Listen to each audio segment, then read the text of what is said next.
Welcome back to my channel. So today I'm going to show you how you can make your own DIY weight belt or weight vest, added resistance for your body weight training.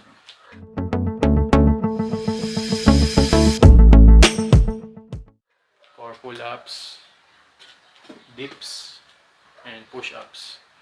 So if you're already used to doing push-ups like 20 straight, pull-ups 10 straight, dips 10 straight, so it will be easier for your body, and you need more resistance to gain more strength, like this one.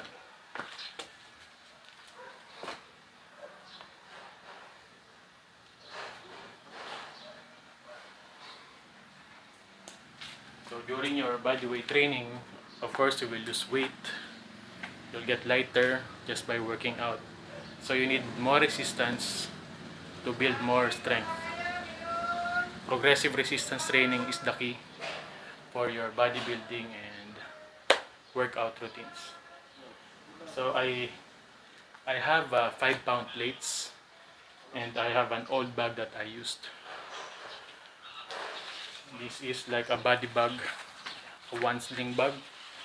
You can put it like this and put the weights inside your bag, or you can put it on your waist like this.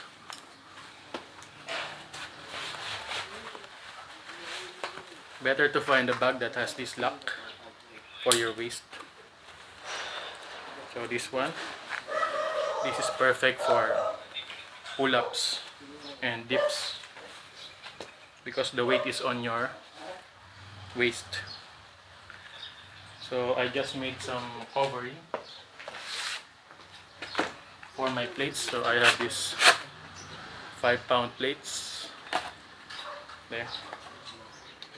Then I just cut a cardboard so it will not clunk inside the bag, it will not be noisy.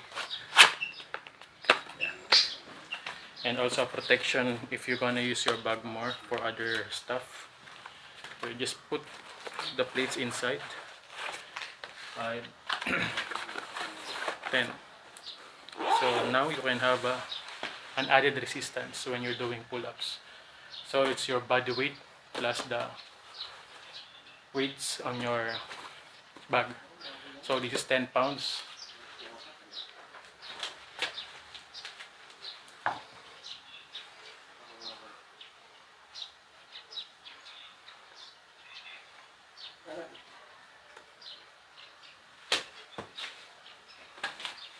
So it's very nice. So I did not buy anything, I just used an old cardboard. I used my the plate weights that I have. So for the dips also, you can do this.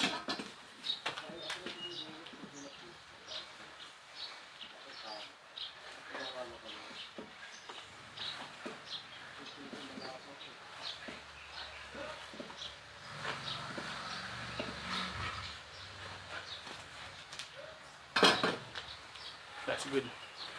Then for if you're doing push-ups, it's better to put the bag on your back so it will be stabilized. I'm using this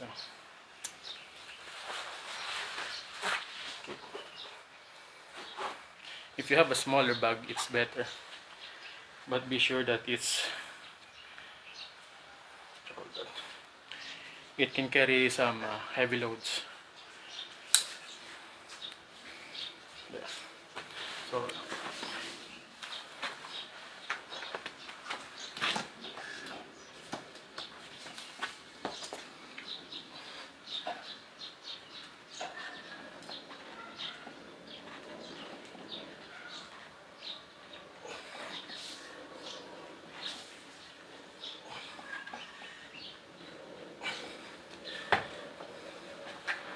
So there is how you can do or make your own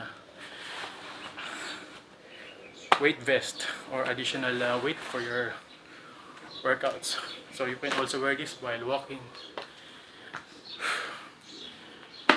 So body weight is a good workout. Check out my other videos. I have my DIY parallettes, my DIY agility ladder, and I'll show you soon how I install this pull-up bar. Thanks for watching. Don't forget to subscribe. Thanks for watching.